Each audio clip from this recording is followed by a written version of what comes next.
Hey guys, welcome back to my kitchen. So today we are going to be making chocolate cake with chocolate frosting. So a backstory on why we're making it today. My sister-in-law Athesha and her husband Phil came over for dinner last night, and Athesha's birthday was last month. And while we're eating dinner, she shares that Phil dropped the ball for her birthday this year. Like, majorly dropped the ball. But my favorite part of birthdays is the cake, and he didn't get her a cake. He didn't even go to the local grocery store. He didn't even go to the local grocery store and pick up a cupcake for her. Nope. So I decided last night that I'm going to make her a surprise belated birthday cake. I know she's a big fan of chocolate, so we're going to make my chocolate cake. Now, this chocolate cake is delicious, and it's a little different. Most cakes have butter in it. This one has vegetable oil as the fat. So, and it's a very liquidy, runny batter. So don't be surprised when you see it. It's okay. It's the way it's supposed to be. So, ready to check out the ingredients? Let's go. All right, so we have milk, vegetable oil, salt, all-purpose flour. You do not need cake flour, just all-purpose does the job. Some nice strong coffee, regular white sugar, unsweetened cocoa, eggs, vanilla, baking powder, baking soda, and back there's some brown sugar. Alright, so I have everything ready in the stand mixer. Right now we have milk, the vegetable, a cup of milk, half a cup of vegetable oil, and 2 eggs, and about a teaspoon of vanilla paste. You can use whatever kind of vanilla you have. The cup of really strong coffee, and it's at room temperature. And then all the dry ingredients. You don't want to know the measurements. If you do, let me know and I'll share them. But I have all the dry ingredients, and I sifted it and put it in this bowl, and now we're going to mix everything.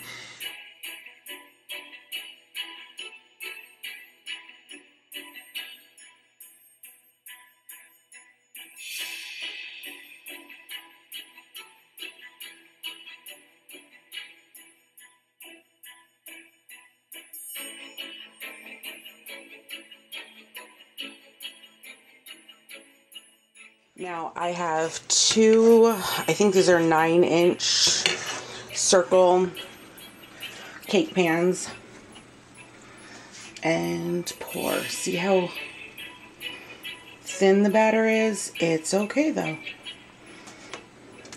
Oh, I sprayed the pans with nonstick spray, and then cut parchment paper so that it would fit it, and then sprayed that on top. Right. Oops.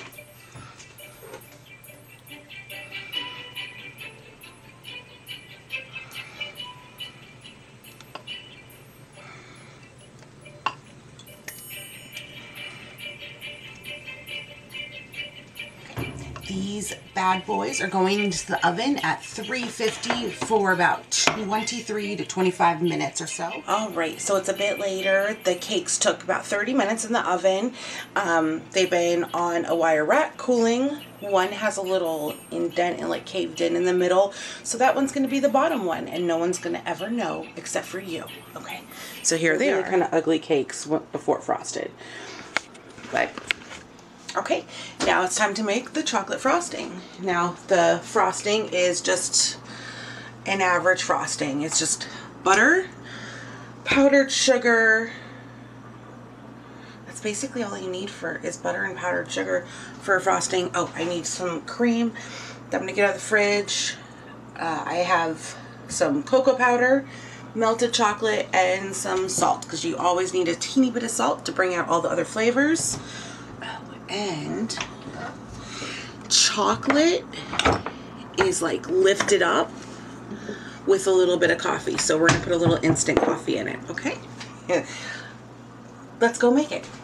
All right, so first things first, we've got our stand mixer going, and you are just gonna cream the butter. So, oh, just turn it off, it's loud. I'm using 2 sticks of butter. I don't ever measure my frostings. I just go off the taste and the texture and all that good stuff. And you can use, some people call for milk, some people call for like heavy cream or half and half, whatever they want. I always use coffee cream for my frosting. So I have a super creamer sweetened with monk fruit, and we're going to use that. It's just vanilla flavor. So it's got vanilla because I ran out of vanilla on the cake part. So this will add some vanilla to the frosting that I don't have to put in separately myself. Okay, here we go.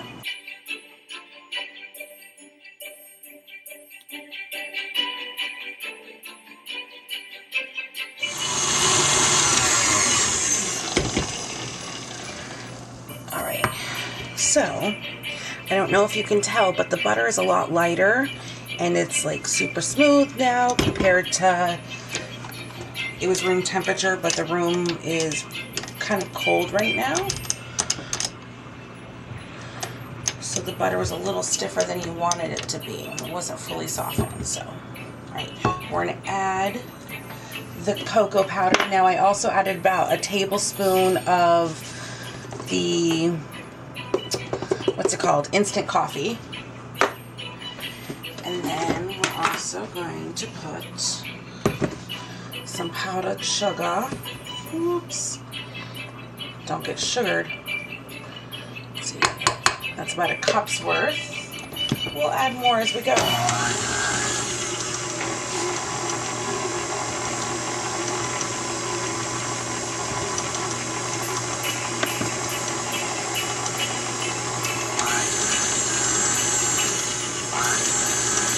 Oh, and a pinch of salt. Actually, we're going to do 2 pinches. And I have some melted chocolate. We're going to add that in as well.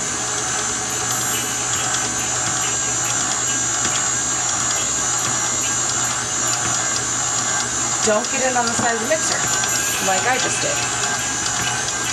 And did it again.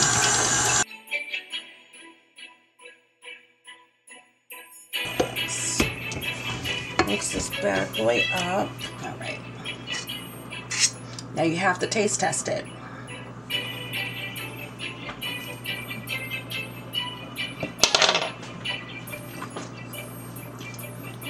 It's not sweet at all. It tastes better, so lots more powdered sugar.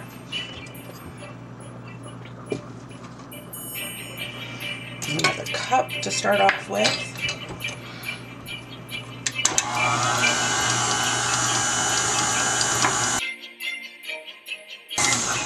All right, let's taste. Oops, it's already on my finger. Perfect. There we go. Okay. All right. So we are going to use whatever you want. Get whatever kitchen thing that you're going to put your cake on and get it ready. Nice and clean. And then you want to start off with a little dab of your frosting on the bottom. This way your cake won't slide around. The frosting will help keep it secure and in that spot.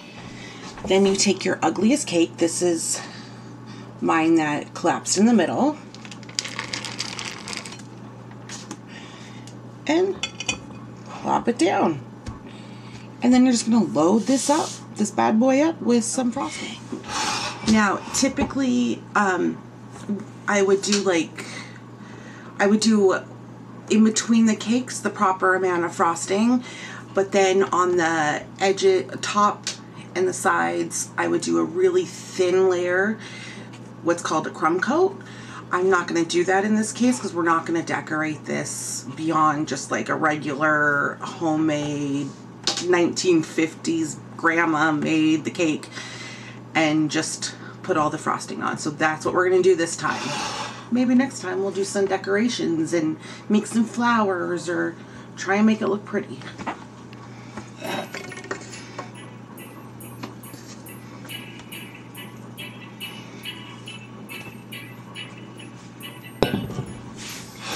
And usually I would use an offset spatula for this, but my offset spatula is currently out of commission.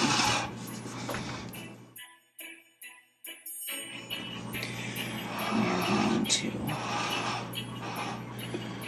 just bring that to the edges.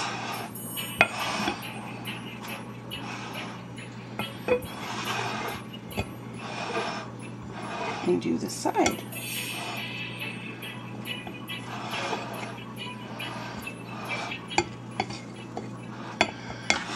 Now, time for layer number 2.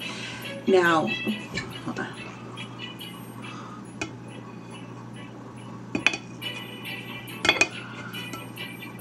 There was a chunk. All right, so this one, we're not gonna, like, this is the way it came out of the oven. This is the top and the bottom with the parchment paper. What we're gonna do is we're gonna flip it upside down because we want the bottom with the parchment paper that's nice and flat to be the top of the cake. So we're gonna flip it. Right, on the top, parchment off. Now the first thing we're gonna do is there's all this gap right here. We're gonna take some frosting and fill that in before we frost the rest of this.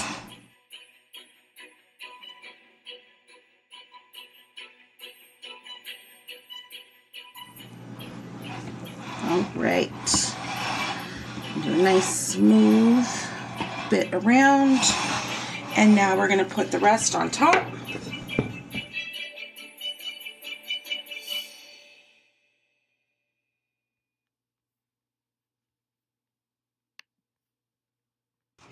Our beautiful chocolate cake. Okay. All right.